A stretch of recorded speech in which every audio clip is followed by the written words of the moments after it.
What? What is this? Kodak CashMiner? You have to pay $3,000 up front for a rental? No! No! No! What is this, Kodak? What does this have to do with pictures? Oh my gosh, we have to talk about this. CES 2018 has already delivered a ton of exciting, interesting, and just plain awesome showcases and announcements coming from various companies. But even the best villages need an idiot. And at this year's CES Village, Kodak seemed to be it. And by the way, we're live from Pretoria, South Africa with our remote coverage of CES this year, so be sure to smash that like button and get subscribed for all of our tech-related videos. So Kodak, you know, the company that makes some really decent photography gear and occasionally almost goes belly up like it did in 2012, well, they have announced that they're entering the cryptocurrency market. No jokes, I swear. We couldn't make this crap up if we tried. The photography company, note, photography company, will enter the cryptocurrency market via two different methods, and both are equally ridiculous. The first is by acquiring a bunch of Bitcoin ASIC miners and renting their hashing power out to investors via contracts. The second is by creating their own cryptocurrency named KodakCoin, because of course that's what they'd call it. Now, neither of these things seem entirely stupid on the surface, but I assure you that they are, in my opinion anyway. So here's why. First, let's look at the hashing power renting service they're trying to get off the ground. As mentioned earlier, Kodak's whole idea here is to get their hands on a butt ton of high-end Bitcoin mining hardware, most likely Antminer S9s, rebrand them by slapping their own logo on them, and selling their hashing power to customers.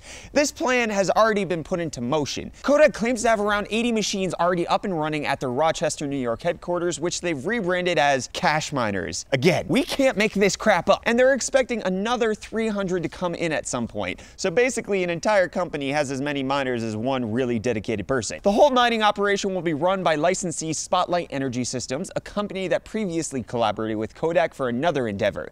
The scheme will be powered by Kodak's own power plant, which means that they'll only be paying 4 cents per kilowatt hour for running the miners. That's phenomenally cheap, considering that here in South Africa, we're usually paying around 12 cents per kilowatt hour. According to the BBC, each coin mined by the Kodak CashMiners will be divvied up between contract holders and the company. The contract, according to an interview with Spotlight's Halston McHale conducted by the BBC, is priced at a hefty $4,000. What do you get for all of that cash?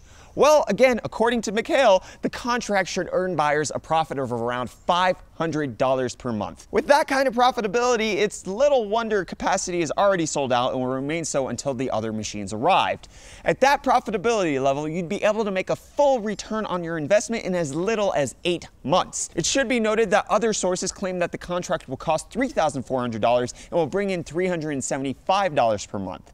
Still, that's a mighty tempting offer. So what's the deal, Breed? That sounds like a pretty good deal to me, I hear you say, and I agree, it does sound super enticing. But here is my biggest problem with the whole thing. No one, and I mean no one, can guarantee almost anything when it comes to Bitcoin. Neither Kodak nor Spotlight can guarantee that type of profitability on their machines will stay the same over the course of even a day, never mind 2 years. The ever volatile nature of Bitcoin means that nothing is set in stone. The difficulty of mining Bitcoin is constantly changing and usually is in favor of higher difficulty. That, combined with the drastic fluctuations in Bitcoin's prices, make continuously earning around $500 per month a near impossibility, unless they're upgrading their hardware on a regular basis, in which case I don't think that $3,500 is going to really go too far. Anyways, we're not saying that making a return on investment over the course of the contract or even some healthy profit is impossible. All we're saying is that if something were to happen and mining Bitcoin ceases to be profitable, all you're left with is a piece of paper that can't be resold. According to McHale, if that or something similar were to happen, the rigs could be put to work on other tasks. But since ASIC miners are really only meant to do one task really well, what are they going to put it to task on? Other currencies? Are those currencies going to be profitable if Bitcoin's no longer profitable? Who knows how long this whole endeavor can go on. But obviously, a ton of people are prepared to take a risk like that. I just personally wouldn't touch it with a 10-foot blockchain. Don't think too hard about that joke. Anyways, while we're on the topic, if you have the cash to drop on a contract like that and you're looking for returns of $300, $500, or even more than that per month, you're probably better off building your own dedicated GPU mining rig.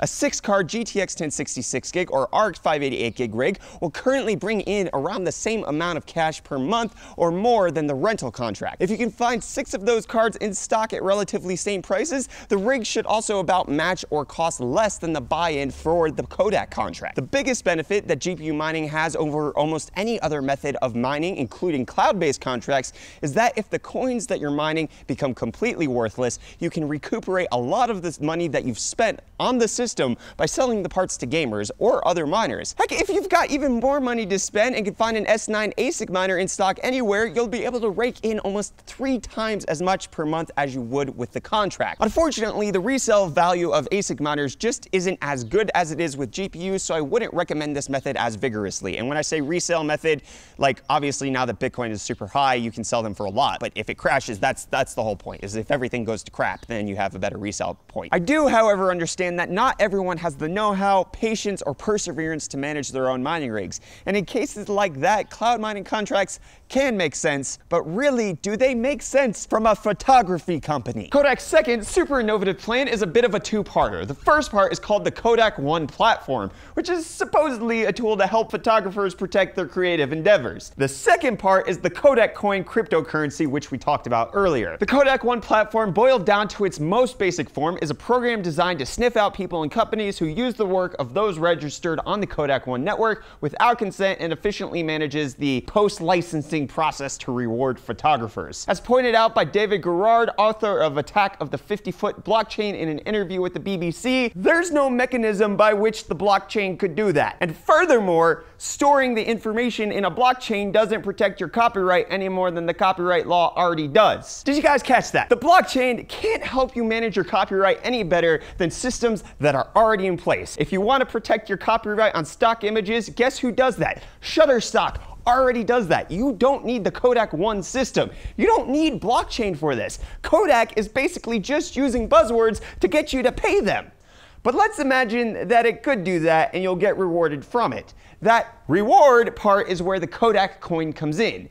Instead of rewarding creators with the cash money they're so rightly deserved, the KodakOne system will instead present them with, you guessed it, Kodak coin. Besides the fact that paying creators in a special photographer cryptocurrency instead of real money is kind of a lame move and is basically the same as paying them with exposure, there are other multiple issues with this plan. One of these is that if it functions like any other cryptocurrency, Kodak coin's value is entirely dependent on what people think it should be.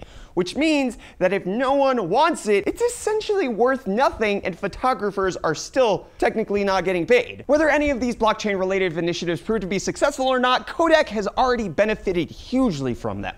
The company's stock price has seen an absolutely massive boost, with over freaking tripling from just announcing their plans. This sort of thing might seem familiar to those who have been involved in the tech world for a while, as something similar was seen during the whole dot-com bubble madness all those many years ago. And we all know how that ended with global worldwide recession. Anyways, and Kodak isn't the only company that saw a substantial boost to their share prices from getting involved in the blockchain, and they certainly won't be the last if the trend continues.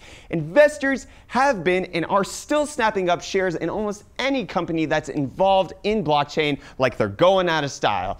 If all of this doesn't scream bubble, I don't know what will. All things considered, it's really hard not to see this entire thing as a desperate cash grab on Kodak's side. It seems like they've barely done the minimum research required to do everything they're planning to, and it all comes across as a little disingenuous. The hash power rental service will almost certainly benefit them and their licensee far more than any consumer. And there's plenty of other cloud mining websites out there, so why would you go with the photography company's one? And their KodakCoin and KodakOne proposals seem really half-baked and ultimately doomed to fail. And even if it does fail, Kodak still walks away smiling. But hey, this is all just speculation on my end for now. Kodak may very well have the interest of their consumers and those of content creators at heart. And who's to say that what they're planning won't work out well in the end? Please don't sue us, Kodak. Okay, so this is Super Rant bonus round time, and I'm about to get really ticked off. So I'm sitting next to a pretty little flower to hopefully calm me down a bit, but let's get started. I am just getting really annoyed at how much of a buzzword blockchain has become over the last few months.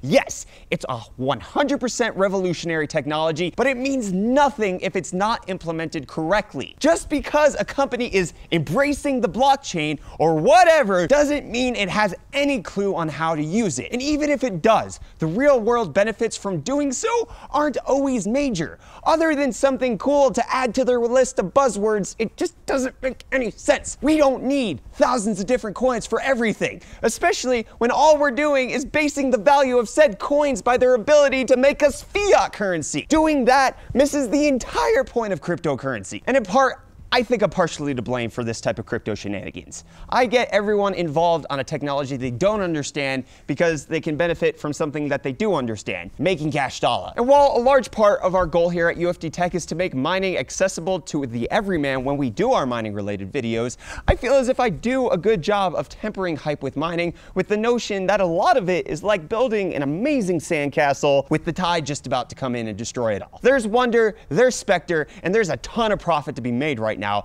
but all of that could be over as quickly as a bad SpaceX launch. A lot of crypto is vaporware, cash to be made because of made-up notions and everyone trying to earn profit from the hype. I'm not saying Kodak is doing this specifically, but the entire fact that its stock prices tripled is ludicrous.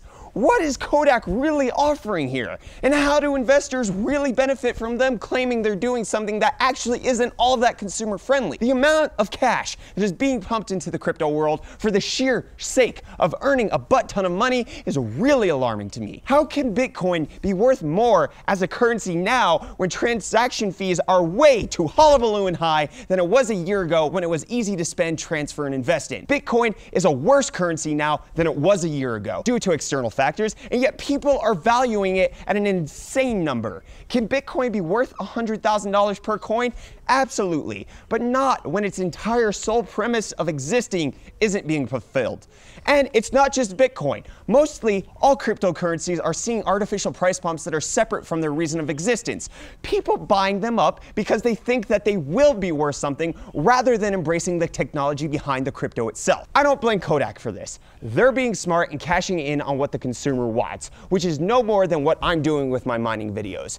But to think that KodakCoin is a smart investment just because the photo company will finally wants to use the blockchain buzzword is simply a superficial, shallow, and ultimately mega harmful approach to the entire industry. This type of instant pump, buy now because it's all gonna moon, we can't lose because the blockchain is amazing, something will always increase in price, holy crap, we're hitting all-time highs every single week, that type of mindset is inevitably going to lead to the downfall of many miners, traders, companies, businesses, and people's lives. Reality will set in. There will be a market correction. Things can't be positive forever, and when that happens, I don't want to be on the Titanic saying, at least we had a good cruise. Wow, sorry, went all doom and gloom there. But the honest truth is, I would rather save myself and others from going down with some tempered wisdom here over getting to fly as close to the sun as anybody has ever gotten. It's my style, it's my risk tolerance, my thoughts. You don't have to agree. I'm not expecting everyone to, but these are my opinions.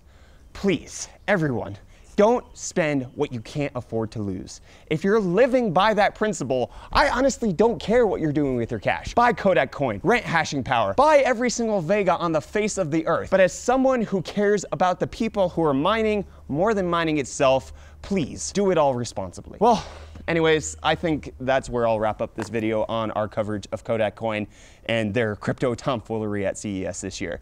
Be sure to smash that like button if you enjoyed this video. Let me know what your thoughts are, if you agree, disagree, don't care, anything at all, either down in the comments or over on Twitter. I'm at UFDisciple. I'm Brett with the UFD Tech channel. Thank you so much for watching, and I'll see you all in the next video. Cheers.